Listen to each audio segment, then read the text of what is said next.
Hey, welcome back to Cheating Wife, the best channel for cheating stories.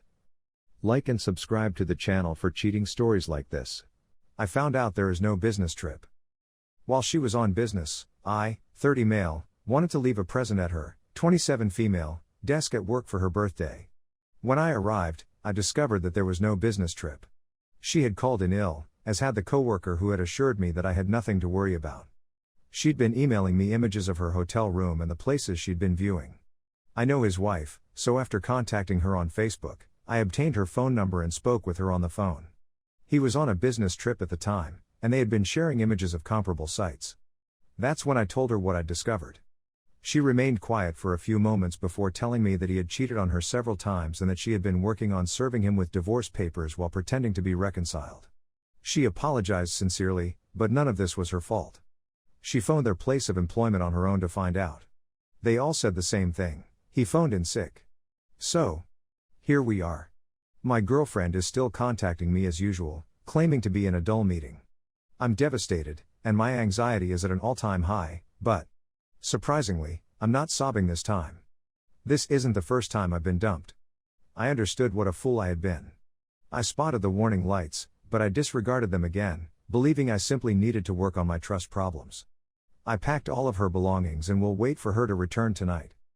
Update 1. App's wife verified that the papers would be served on Monday and that she isn't concerned about any fallout from my addressing my ex.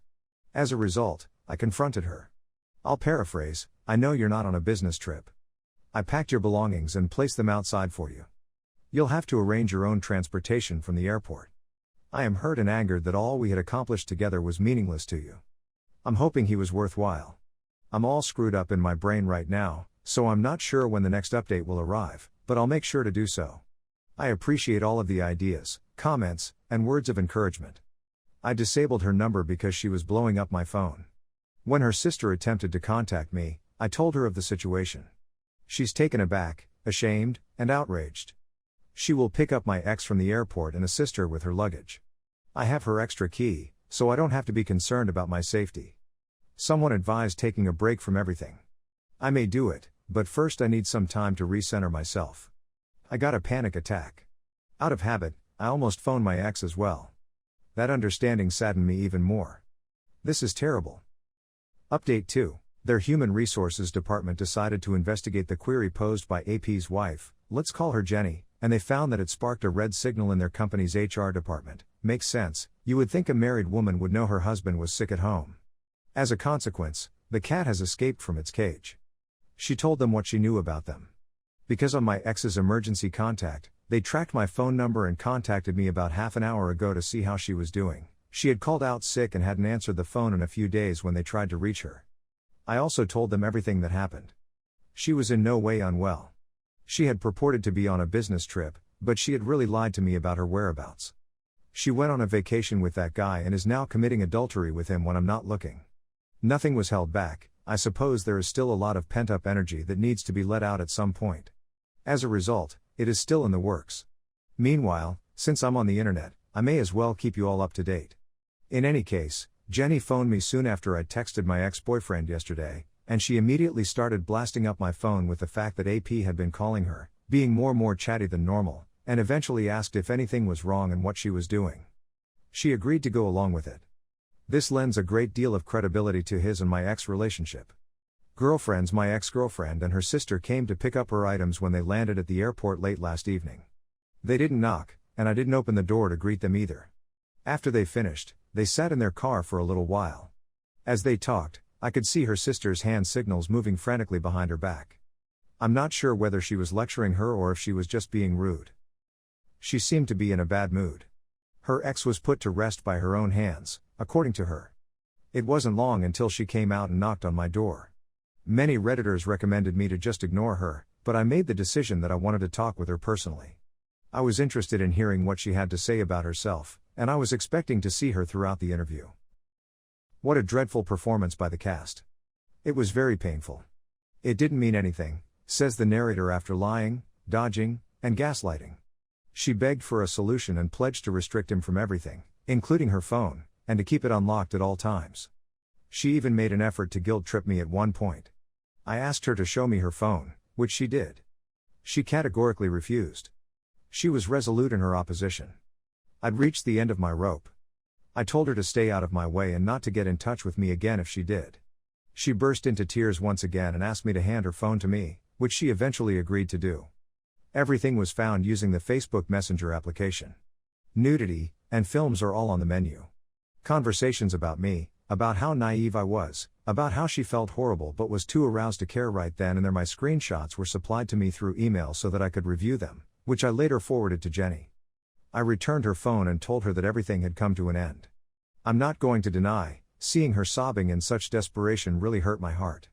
But I had to remind myself that she isn't sorry she cheated, she is just disappointed that she was caught cheating. She was well aware of my prior infidelity and how distressing it had been for me at the time of the affair. It didn't make a difference in the outcome. She was willing to take the chance of squandering 5 years of their life together. And for what purpose is it being used? It was then that I closed the door, spoke on the phone with my parents for a few minutes, and sobbed myself to sleep.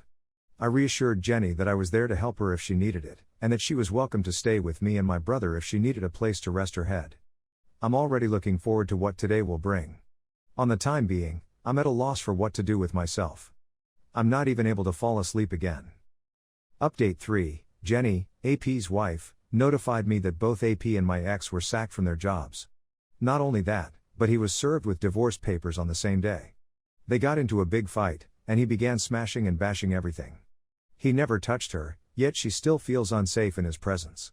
Her parents are in Korea, so she will be living with me until she can find a home of her own. My brother is now deployed, thus his room is empty. My ex, on the other hand, has moved back in with her parents and has been sobbing continually, according to her sister.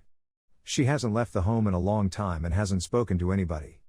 Her father apologized to me a few days earlier. Throughout the years I've known him, he's always been silent, cold, and aloof, but on the phone, he was quite friendly and provided me some much-needed words of comfort and advice. As for me, I'm not very good, but I understand that these things take time to iron out. I've been here before, yet it still hurts. 5 years squandered. She was my rock, the one person in this world I could turn to and open myself to, and now I can't. Was it worthwhile? Is that what all those 5 years have meant to you?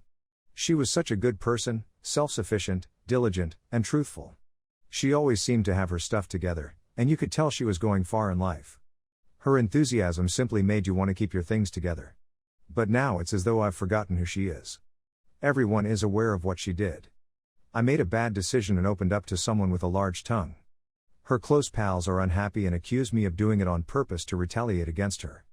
I don't want to quarrel with those who were aware of her affair the whole time. One of them actually encouraged it. They never appealed to me. My ex was always so much above them that she appeared out of place. But now I know precisely where she got it. It's heartbreaking and disheartening to watch her slip that far. I'll start boxing with a buddy next week, and he'll also teach me on nutrition and how to eat better in general. I've been aching to try grilling, so I'm thinking of borrowing my brother's Weber and learning how to do it. I'm attempting to keep myself occupied. Because I work from home, everything reminds me of her. Someone recommended moving the furniture in the home. That's a fantastic concept, in my opinion. That's all the news I have for you.